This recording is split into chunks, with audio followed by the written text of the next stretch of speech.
मतलब अगर किसी के मम्मी पापा को है, उसके माता पिता को है, तो बच्चों में ट्रांसफर हो जाता है। ये जेनेटिक कहलाता है, वंशानुगत जिसको कहते हैं। तो माँ और बाप से, माँ और पिता से उनके बच्चों में जो ट्रांसफर हो जाता है, जिसको कहते हैं जेनेटिक, यह मात्र 15 से 35% लोगों में होता है। ये जेनेटिक बीपी जो होता है 15 से 35% लोगों में ही होता है। दूसरे तरह का जो कारण है ब्लड प्रेशर बढ़ने का, इन्वायरमेंटल है।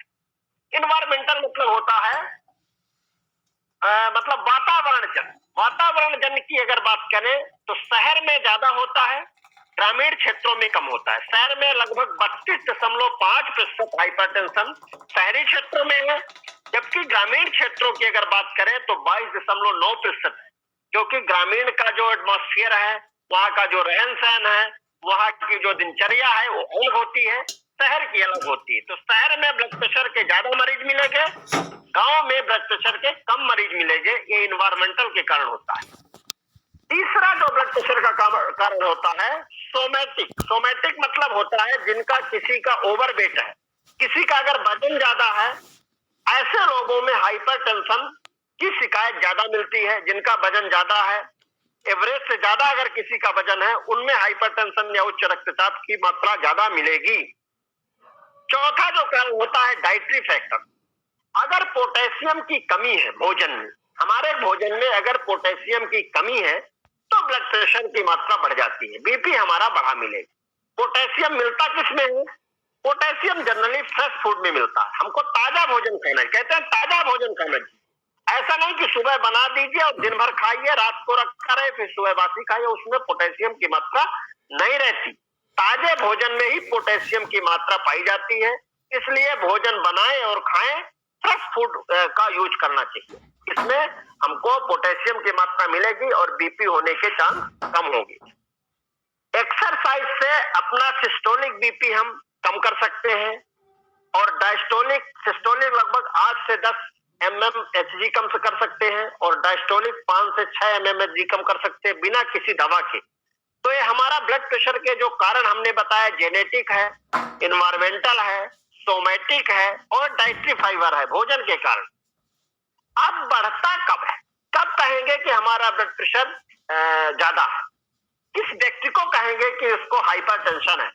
अगर 140 से ज्यादा सिस्टोलिक बीपी है किसी का, जनरली 140 से ज्यादा अगर ऊपर वाला बीपी है और 90 से ज्यादा नीचे वाला, अर्थात 140/90 है, उसको कहेंगे कि यह ब्लड प्रेशर का शिकार है या हाइपरटेंशन का मरीज है और इसको दवा लेने की जरूरत है। लेकिन एक बार बीपी चेक करने पे अपन डिसाइड नहीं करते। मान लीजिए कि पहली बार कोई आया, हम चेक और उसका बीपी 140/90 बता रहा, तो उसको बोला कि भाई साहब 10 मिनट आप बैठो, दोबारा उसको चेक कर। फिर अगर फिर से बता रहा है 140/90, फिर उसको 10 मिनट बाद फिर से चेक करें। अर्थात 3 बार आपको लगातार 10-10, 15-15 मिनट के बाद चेक करना। अगर तीनों बार बढ़ा मिले तो समझिए कि ये हाइपरटेंशन का मरीज है और इसको दवा की आवश्यकता है। एक बार में नहीं अपन डिसाइड करते, क्योंकि हो सकता है वो दौड़ के आ रहा हो तो उसका बीपी बढ़ा मिलेगा, हो सकता है कि वो साइकिल चला के आ रहा हो तो बीपी बढ़ा मिलेगा, हो सकता है कि वो पैदल चल के आ रहा हो तो बीपी बढ़ा मिलेगा। कुछ ऐसी कंडीशन होती है जिसमें बीपी ऑटोमेटिक बढ़ा रहता है। तो उस कंडीशन को अपन 3 एपिसोड में ले, 3 बार चेक करें 10-10 मिनट के अंतराल में। अगर तीनों बार उनका बीपी बढ़ा मिलता है तभी अपन डिसाइड करेंगे कि हाइपरटेंशन का मरीज है। अब ये तो हम कारण की बात किए, अब हाइपरटेंशन कितने प्रकार का होता है? नॉर्मल हमने बताया कि हाइपरटेंशन जनरली जो ब्लड प्रेशर होता है 120/80 होता है, ये नॉर्मल है रेंज इसकी। अब हाइपरटेंशन के अगर प्रकार की बात करें, टाइप्स ऑफ हाइपरटेंशन, तो पहला जो प्रकार होता है जिसको प्री हाइपरटेंशन कहते हैं। प्री हाइपरटेंशन में ऊपर का बीपी जो होता है 120 से लेके 139 के बीच होता है। सिस्टोलिक बीपी 120 से लेके 139 के बीच होता है प्री हाइपरटेंशन में। और नीचे का बीपी जिसको डायस्टोलिक बीपी कहते हैं 80 से 89 के बीच होता है, यह प्री हाइपरटेंशन। अगर किसी व्यक्ति का 120 से 139 है बटे 80 से 89 के बीच है तो भविष्य में उसको हाइपरटेंशन होगा, ऐसा अपने को डिसाइड कर लेना चाहिए। क्योंकि आज वो प्री हाइपरटेंशन, और प्री वाले के लिए आज आज अगर आपने गामा और ओमेगा चालू कर दी है तो उसको दवा लेने की जरूरत भविष्य में कभी नहीं पड़ेगी। उसको आप 6 से 7 महीने प्री हाइपरटेंशन के मरीज को खिला दीजिए बिना किसी डॉक्टर के सलाह की। बिना किसी डॉक्टर के सलाह के आप प्री हाइपरटेंशन के मरीज को, जिनका 120 से 139 के बीच है, जिनका 80 से 89 के बीच है डायस्टोलिक, उनको और गामा ओरिजिनल भोजन के पहले 2 बार और वेज ओमेगा एक टाइम नाश्ता के बाद आप दे दीजिए। 6 से 7 महीने में वो प्री हाइपरटेंशन का मरीज हाइपरटेंशन से मुक्त हो जाएगा। भविष्य में उसको कभी भी हाइपरटेंशन नहीं होगा, भविष्य में कभी भी उसको कोरोनरी आर्टरी डिजीज नहीं होगी, भविष्य में उसको कभी भी सीएचएफ नहीं होगा, रीनल फेल्यूर नहीं होगा, एंजाइना नहीं होगा, स्ट्रोक नहीं होगा, ब्रेन हेमरेज नहीं होगा, लकवा नहीं लगेगा और हार्ट अटैक की संभावना बिल्कुल खत्म हो जाएगी। अगर प्री हाइपरटेंशन में कहते हैं संचय अपहृता दोषा न उत्तरातर गति, अर्थात प्रारंभिक अवस्था में भी अगर मर्ज को आपने रोक दिया तो उसकी अंतिम अवस्था, उसकी अगली स्टेज नहीं प्राप्त हो जाएगी। अर्थात पहले ही आप बीमारी को रोक दीजिए, पहले स्टेज नहीं खत्म कर दीजिए तो सेकंड और थर्ड स्टेज आने ही नहीं पाएगी और वो हमेशा के लिए वो जड़ से उसका निदान हो जाएगा। ये प्री हाइपरटेंशन की बात। दूसरा जो हाइपरटेंशन होता है, जिनका ब्लड प्रेशर, जिसको स्टेज फर्स्ट हाइपरटेंशन कहते हैं, फर्स्ट स्टेज का हाइपरटेंशन, इसमें 140 से लेके 159 का होता है ऊपर वाला और 90 से 99 के बीच नीचे वाला होता है। 140 से 159, 140 से लेके 159 अगर है और नीचे वाला 80 90 से लेके 99 है तो फर्स्ट स्टेज का हाइपरटेंशन कहलाता है। सेकंड स्टेज का हाइपरटेंशन अगर 160 से 179 है और नीचे वाला 100 से 109 है तो सेकंड स्टेज का हाइपरटेंशन हो गया। थर्ड स्टेज के हाइपरटेंशन में अगर 180 के ऊपर ब्लड प्रेशर चला गया, अगर 180 के ऊपर ब्लड प्रेशर चला गया ऊपर वाला और डायस्टोलिक 110 के ऊपर, 180/110 अगर इतना है तो थर्ड स्टेज का हाइपरटेंशन होता है। और पांचवें तरह का जो हाइपरटेंशन होता है जिसको कहते हैं मैलिग्नेंसी हाइपरटेंशन। ये मैलिग्नेंसी हाइपरटेंशन जनरली कैंसर के मरीज को होता है। जिनको कैंसर होता है, मैलिग्नेंसी मतलब कैंसर, मैलिग्नेंसी हम लोग ट्यूमर कहते हैं जिसको कैंसर होता है, उनका हाइपरटेंशन अगर होता है तो 210 के ऊपर उनका जाता है। सिस्टोलिक 210 के मोर देन 210 एंड नीचे वाला जो होता है 120 के ऊपर होता है, 120। तो 210/120 अगर किसी का है, 130 है तो वो मैलिग्नेंसी हाइपरटेंशन है। इन सभी स्टेजों में अलग अलग दवाइयां काम करती हैं। प्री हाइपरटेंशन के लिए अपने यहाँ कोई दवा की जरूरत नहीं है, आप गामा ओरिजिनल ओमेगा और हेल्थ गार्ड तेल दीजिए, उसका प्री हाइपरटेंशन अगली स्टेज में फर्स्ट स्टेज में नहीं जाना पाएगा। और फर्स्ट स्टेज का अगर हाइपरटेंशन है तो उसमें आप 140 से 159 के बीच है तो उसमें आप साथ में एम्लोडिपिन 5 mg आप दीजिए और साथ में गामा और ओमेगा दीजिए। अगर आपने 6 महीने दे दिया है तो उसकी भी फर्स्ट स्टेज का हाइपरटेंशन की दवाइयां 6 महीने के अंदर बंद हो जाएंगी और गामा ओमेगा उसको कंट्रोल करके 1 साल के अंदर उस दवाई को भी बंद करा दें। थर्ड स्टेज, सेकंड स्टेज का हाइपरटेंशन जिसका 160 है 179 के बीच है, इनमें टेल्मिसार्टन और एम्लोडिपिन साथ में दिया जाता है तब ये कंट्रोल होता है। अकेले सिंगल ड्रग इसमें काम नहीं करता तो टेल्मिसार्टन 40 mg और एम्लोडिपिन 5 mg कि अगर आप टैबलेट देते हैं, टेल्मिकाइंड एम के नाम से बाजार में आती है, बहुत सारी कंपनियां बनाती हैं, तो इसको अगर देते हैं 160 से 179 के बीच जिनका है तो इसको बढ़िया कंट्रोल करता है। साथ में ओमेगा और गामा ओरिजिनल अगर दे रहे हैं तो उसको कंट्रोल करके धीरे धीरे इन दवाइयों को बंद करा देगा। और अगर थर्ड स्टेज का है तो इसमें निफेडेपिन, इसमें बहुत सारी दवाइयां और साथ में देते हैं, निफेडेपिन के साथ देते हैं और टेल्मिसार्टन, एटिनोलर और राइमेप्रिल वगैरह इसमें देते हैं, टोरवेस्टेटिन वगैरह देते हैं। ये फिर डॉक्टर की सलाह से लेना चाहिए, अपने से नहीं लेना चाहिए दवाइयों का सिलेक्शन, और उसको कौन सी मेडिसिन की जरूरत है उसको अपन डिसाइड करते हैं। साथ में गामा और ओमेगा तो बंद करना ही नहीं है।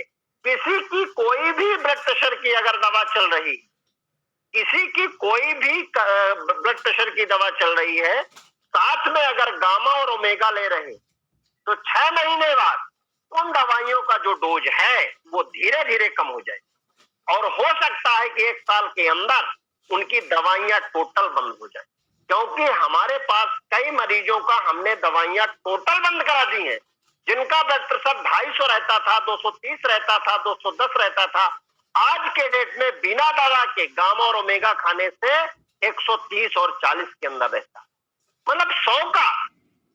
गामा ओरिजिनल ऐसा एक अद्भुत न्यूट्रास्यूटिकल प्रोडक्ट है जिसके माध्यम से वो जड़ से खत्म करता है। दुनिया में कोई ताकत नहीं है जो आपके ब्लड प्रेशर को जड़ से खत्म कर दे, लेकिन इसमें है। क्यों? क्योंकि जो हाइपरटेंशन के कारण है, जो हाइपरटेंशन का जनक है, जिसके कारण से हाइपरटेंशन हो रहा है, या तो कोलेस्ट्रॉल के हो रहा है, या तो किडनी की बीमारी के कारण हो रहा है, या तो कोरोनरी आर्टरी डिजीज के कारण हो रहा है, या तो टेंशन से हो रहा है, या तो आपको कोई प्रेशर है उससे हो रहा है। इस सारी चीजों को खत्म करने का काम गामा ओरिजिनल करता है, क्योंकि वो अद्भुत न्यूट्रास्यूटिकल प्रोडक्ट है जो कि अपने आप में जड़ से खत्म करने की ताकत और क्षमता रखता है। अब ये ब्लड प्रेशर बढ़ता कब है और घटता कब है? जनरली आप लोगों ने देखा होगा कि लकवा जो लगता है और जो हार्ट अटैक आता है जनरली सुबह टाइम ज्यादा आता है।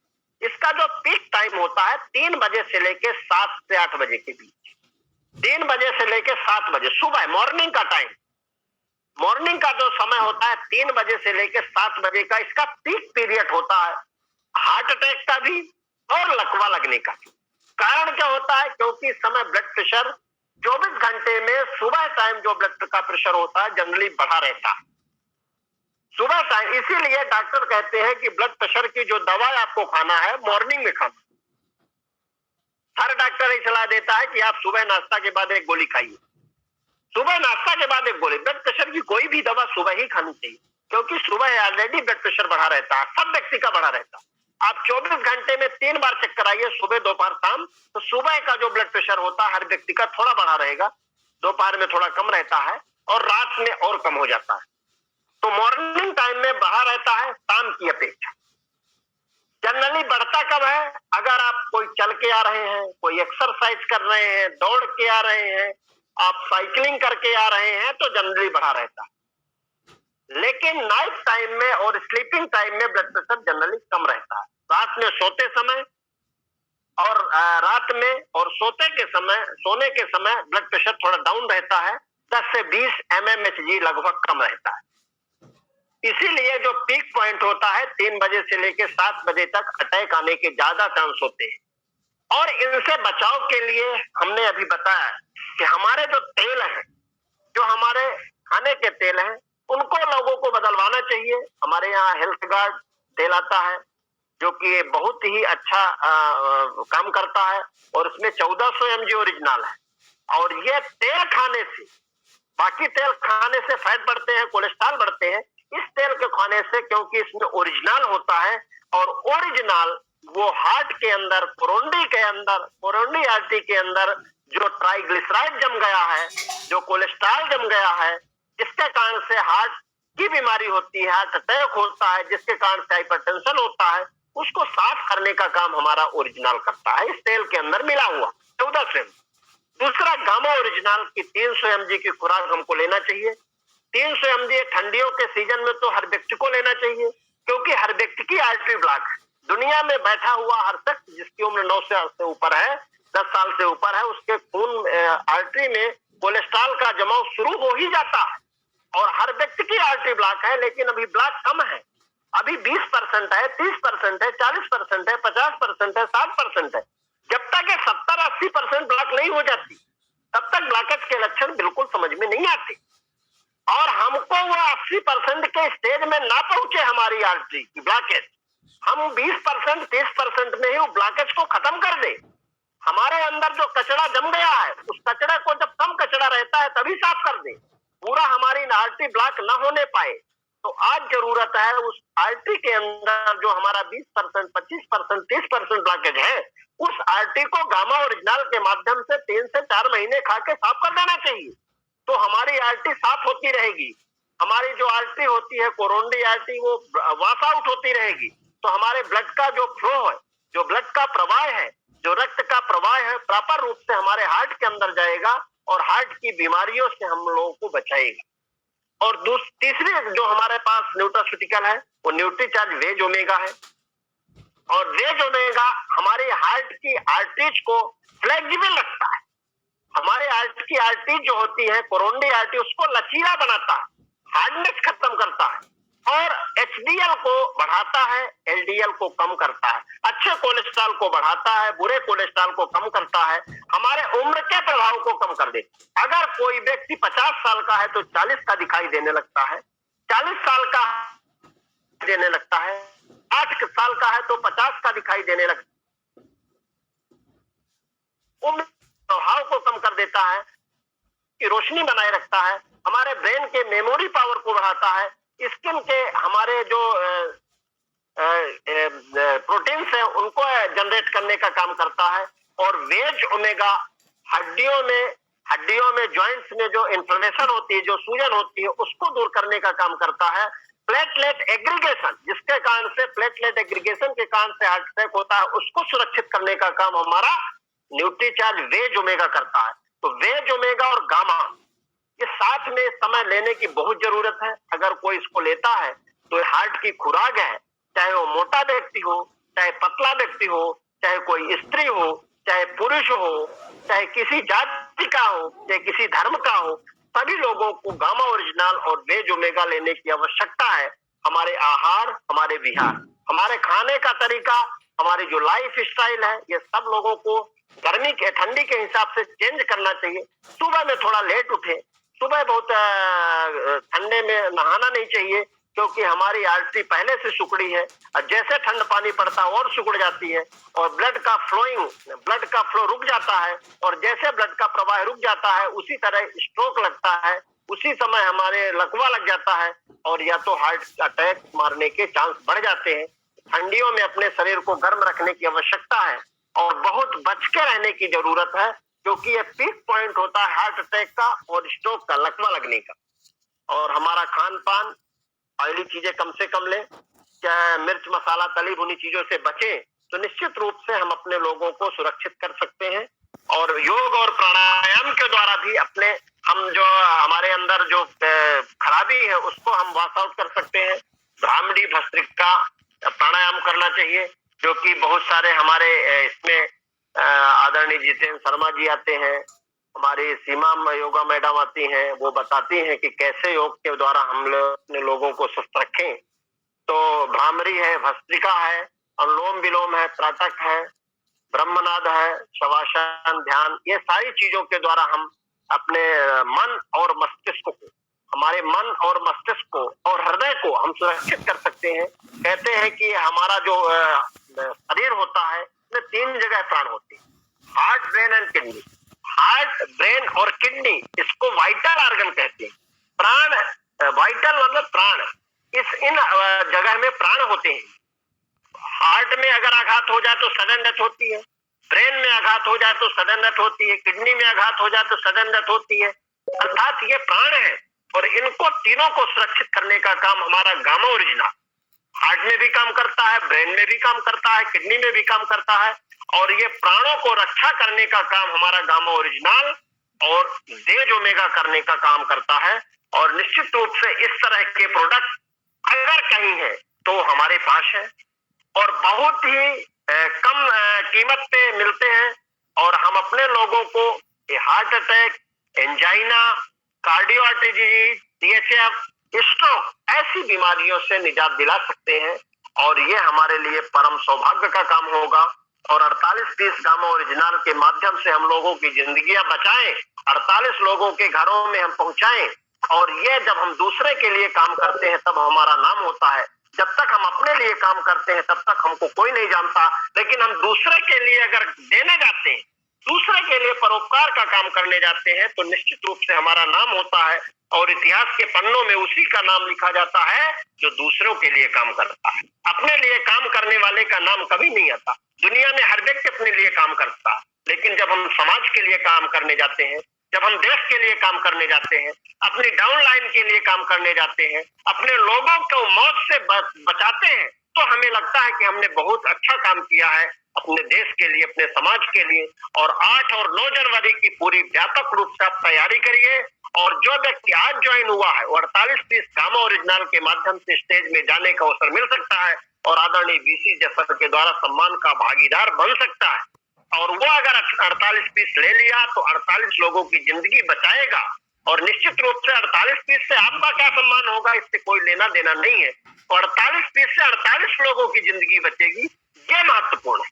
और इसके आप एक सिपाही बने, एक अगुआ बने, और जब इतिहास लिखा जाएगा तो इतिहास के पन्नों में आपका नाम होगा।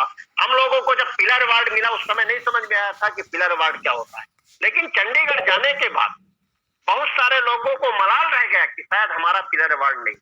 और वहां जाने के बाद जो हम लोगों ने नजारा देखा पिलर अवार्ड का कैसे होता है, वो एक अलग चीज थी। और हो सकता है कि भविष्य में भी इस तरह के अवार्ड अपने आप को मिलेंगे। और ये रीवा सौभाग्यशाली है, और रीवा की धरती कहते हैं ये भगवान राम और कृष्ण की तपोस्थली है।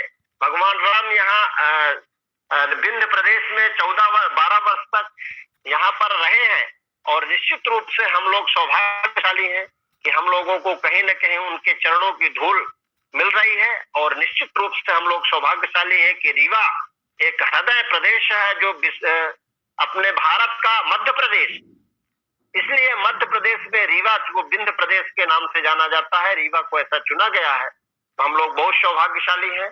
और पूरी तन्मयता और पूरी अंतरात्मा के साथ पूरे मनोभाव से इस कार्य को एक पुनीत कार्य मान करके, एक सामाजिक कार्य मान करके, एक पुनीत कार्य के माध्यम से इसको पुनीत कार्य करें और हेल्दी हार्ट मिशन में अपनी भागीदारी निभाएं, तभी हमारा और हमारे लोगों का उद्धार होगा। और इन्हीं शब्दों के साथ मैं अपनी वाणी को विराम देता हूँ। Recording stopped. आदरणीय आरवी सर को मैं, शर्मा जी हमारे बीच में आज प्रोग्राम में थे, उनका मैं बहुत बहुत आभार व्यक्त करता हूँ। मैं प्रोफेसर विजय अग्रवाल, अवधेश प्रताप सिंह विश्वविद्यालय रीवा में रसायन शास्त्र का विभागाध्यक्ष और आचार्य हूँ, और पिछले 38 वर्षों से शिक्षा और शोध के क्षेत्र में काम कर रहा हूँ। मेरे निर्देशन में 42 बच्चों ने पीएचडी की उपाधि प्राप्त की है, 5 बच्चे अभी काम कर रहे हैं। 200 से अधिक शोध पत्र मैंने प्रकाशित किए हैं। मेरा जो एरिया ऑफ स्पेशलाइजेशन है वो कंप्यूटर एडेड ड्रग डिस्कवरी है। मैंने 12 देशों की यात्राएं की हैं, और 5 वर्ष से अधिक समय तक मानव संसाधन विकास मंत्रालय के एक संस्थान, राष्ट्रीय तकनीकी शिक्षक प्रशिक्षण संस्थान, जिसे TTI भोपाल के नाम से जाना जाता है, का निदेशक रह चुका हूँ, जो कुलपति के समकक्ष पद है।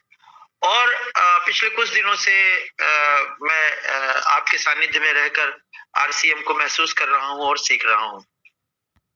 आज डॉक्टर गौतम ने कुछ बहुत महत्वपूर्ण बातें बताई हैं, और मुझे लगता है कि इन बातों को अगर हमने ध्यान में रखा तो निश्चित रूप से हम हृदय रोग क्या है और उसके उपचार की दिशा में गामा ओरिजिनॉल हमें किस तरह से हेल्प करता है, न्यूट्रीचार्ज ओमेगा हमें किस तरह से हेल्प करता है, इसको समझते हुए हम बहुत समय पहले ही, जब भी हार्ट अटैक, हार्ट की बीमारी किसी व्यक्ति को हो, उसके पहले उसका हम प्रिवेंशन कर सकते हैं, उसे रोकने का काम कर सकते हैं। डॉक्टर साहब ने बहुत विस्तार से बताया कि हमारे जो धमनियां होती हैं, जब वो संकुचित हो जाती हैं तो वो हार्ट में उसका प्रेशर बनता है, और हार्ट में जो प्रेशर बनता है तो वो हमारे शरीर के जो ब्लड प्रेशर है उसको प्रभावित करते हैं। जो हमारा डायस्टोलिक और सिस्टोलिक ब्लड प्रेशर है उसकी मान में अंतर आता है, और यह जो अंतर होता है वो आमतौर पे ब्लड प्रेशर ज्यादा होता है सुबह के समय, इसलिए मॉर्निंग में हमको ब्लड प्रेशर कम करने की दवा लेना चाहिए। हमारी जो जीवन शैली है, जो हमारे तनाव हैं, इनको दूर करने के लिए हमको अपनी जीवन शैली बदलनी चाहिए, और हमें योगाभ्यास के माध्यम से, प्राणायाम के माध्यम से उसे अपने जो मस्तिष्क में आने वाले विचार हैं, जो तनाव हैं, उनको कम करने में हमको मदद मिल सकती है। इसलिए एक विशेषज्ञ की निगरानी में हमें इन्हें सीख कर और उसे करना चाहिए। मित्रों, हम सब जानते हैं कि हमारा जो दिल होता है वो एक दिन में लगभग 1 लाख बार धड़कता है, यानी कि 1 मिनट में करीब 60 से लेकर 90 बार तक, और हर धड़कन के साथ शरीर में जो रक्त की मात्रा है वो पंप होती है, और हृदय को पोषण और ऑक्सीजन रक्त के जरिए मिलता है, जो कोरोनरी आर्टरीज द्वारा प्रदान किया जाता है। तो अगर हमारे हृदय का जो रक्त है, जो ऑक्सीजन, रक्त के माध्यम से जो ऑक्सीजन है, अगर वो दिमाग तक नहीं पहुंचता है तो वो हमारे दिमाग की नसों को में थक्कापन पैदा कर देता है और उससे हमको पैरालिसिस की बीमारी हो जाती है। अक्सर ये टेम्परेरी होती है, जो बहुत जल्दी ठीक हो जाती है 2-4-5 दिन के अंदर, और कभी-कभी ये बहुत मुश्किल होता है जिसमें कि लोगों का एक अंग चला जाता है। कभी-कभी तो कुछ हमारे शरीर की क्रियाएं भी बंद हो जाती है, उंगलियों में मोशन नहीं होता, पाँव में मोशन नहीं होता, और ये स्थिति कभी-कभी बहुत खराब होती है और वर्षों लोग उससे निजात नहीं पाते। तो अगर हमारे पास कोई ऐसा मिरेकल प्रोडक्ट है जिसको हम गामा ओरिजिनॉल के नाम से जानते हैं, और ये हमारे शरीर की उन तमाम सारी समस्याओं का निराकरण करने में समर्थ है, तो हमें इस बात की प्रतीक्षा क्यों करनी चाहिए कि हमारे शरीर में जब यह तकलीफ आए तब हम दवाओं का सेवन करें। और इसलिए चाहे वो गुरुदेव बीसी छाबड़ा जी हों और चाहे डॉक्टर के गौतम हो और कोई चाहे अन्य डॉक्टर हो, सब लोग ये सलाह देते हैं कि अपने हृदय को बार बार उसका परीक्षण कराते रहिए ताकि आपको यह समस्या का सामना न करना पड़े। और डॉक्टर गौतम तो ये भी कहते हैं, और मुझे लगता है कि ये काफी हद तक सही बात है, कि हर व्यक्ति को कोलेस्ट्रॉल की प्रॉब्लम है। हर व्यक्ति के शरीर में हमारे खान पान के कारण, हमारी जीवन शैली के कारण, हमारे शरीर में, हमारी आर्टरीज में जो वेसल्स हैं उसकी, वो नैरो हो जाती हैं, और हमें पता तब चलता है जब वो 90% के आसपास चली जाती हैं। कभी कभी तो पूरी तरह से ब्लॉक हो जाने के बाद भी नहीं पता चलता, जब तक कि हमें एक्यूट कोई प्रॉब्लम नहीं होती। और इसलिए हमें उस पर बहुत ध्यान देने की जरूरत है। और गामा ओरिजिनॉल जो लोग लेते हैं उनके शरीर में जो बैड कोलेस्ट्रॉल है वो कम होता रहता है, गुड कोलेस्ट्रॉल की मात्रा बढ़ती रहती है। और बहुत सारे केसेस में तो ये आनुवंशिक होता है, जिसमें कि अगर माता पिता को ब्लड प्रेशर की बीमारी है तो बच्चों में ट्रांसफर होती है। उस केस में भी देखा गया है कि गामा ओरिजिनॉल काम कर रहा है। अभी इन दिनों निरमा इंस्टीट्यूट में इस पर काम चल रहा है और मुझे लगता है कि कुछ नए रिजल्ट्स आने वाले हैं, और अगर वो रिजल्ट्स कुछ पब्लिश होंगे तो मैं आपकी जानकारी में दूंगा। लेकिन एक बहुत खतरनाक बीमारी होती है जिसको हम रोमेटिक हार्ट डिजीज बोलते हैं, रोमेटिक हृदय रोग बोलते हैं। और यह जो बीमारी होती है वो स्ट्रेप्टोकोकल बैक्टीरिया के कारण होती है, जो कि गले के संक्रमण से शुरू होता है। और यदि समय रहते इसका ट्रीटमेंट नहीं कराया जाए तो यह जो गले का संक्रमण है ये रोमेटिक फीवर में बदल जाता है, और रोमेटिक फीवर के साथ साथ यह रोमेटिक हार्ट डिजीज का भी बहुत बड़ा कारण होता है। अब आप पूछेंगे कि रोमेटिक हार्ट डिजीज क्या है? यह इन्फ्लेशन की बीमारी है, खास तौर से हृदय में, जोड़ों में, मस्तिष्क में, त्वचा को जोड़ने वाले जो सेल्स हैं उनको प्रभावित करती है। और जब रोमेटिक फीवर होता है तो वह स्थायी रूप से हृदय के जो अंग है, हृदय की जो रक्त वाल्व होते हैं उनको प्रभावित करती है, खून के पीछे बहने से रोक देती है, और यह जो बीमारी की प्रक्रिया है इसमें वो क्षतिग्रस्त हो जाते हैं। ये हर उम्र के लोग रोमेटिक बीमारी से पीड़ित हो सकते हैं, और इसमें जो बच्चों में 5 से 15 साल की उम्र तक यह लक्षण मिलता है। तो इसलिए हमें इस पर भी ध्यान देना चाहिए कि जो रोमेटिक हार्ट डिजीज है वो हमारे वाल्व को प्रभावित करता है, कभी कभी पूरी तरह से बंद नहीं होता है, पूरी तरह से खुलता नहीं है। और मुझे लगता है कि मेडिकल फील्ड में इसको इनसफिशियंसी और दूसरी स्थिति में स्टेनोसिस कहते हैं। तो इसलिए ये भी बहुत जरूरी है कि हम अपने जो रोमेटिक हार्ट की प्रॉब्लम है उसको भी ठीक करने के लिए हमारे पास प्रोडक्ट है। और अगर आपने गले के इन्फेक्शन को कंट्रोल कर लिया तो रोमेटिक हार्ट डिजीज की बहुत सारी समस्याओं को आप दूर कर सकते हैं। मुझे लगता है कि न्यूट्रीचार्ज S5 और पंच तुलसी ये दो ऐसे हमारे प्रोडक्ट हैं जो गले के इन्फेक्शन को ठीक कर सकते हैं, और इसके साथ साथ गामा ओरिजिनॉल भी। तो इसलिए हमको समय रहते अपने बीमारी को पहचानना होगा, और पहचानने के साथ साथ उसका ट्रीटमेंट भी शुरू कराना चाहिए। और जो हमारे हार्ट की बीमारी होती है उसके बहुत सारे जो लक्षण होते हैं उनको जानना चाहिए। अक्सर हम लोग कंफ्यूज कर जाते हैं कि हमें दर्द हो रहा है तो लोग समझते हैं कि गैस की प्रॉब्लम है। हर बार यह गैस की प्रॉब्लम नहीं होती है, यह हार्ट की भी प्रॉब्लम होती है। और अक्सर जब आप किसी हृदय रोग विशेषज्ञ के पास जाते हैं तो वो कहता है कि आप बहुत लेट आए हैं और इसमें अब स्टेंट डालने की जरूरत पड़ेगी, अब इसमें एंजियोप्लास्टी करने की जरूरत पड़ेगी।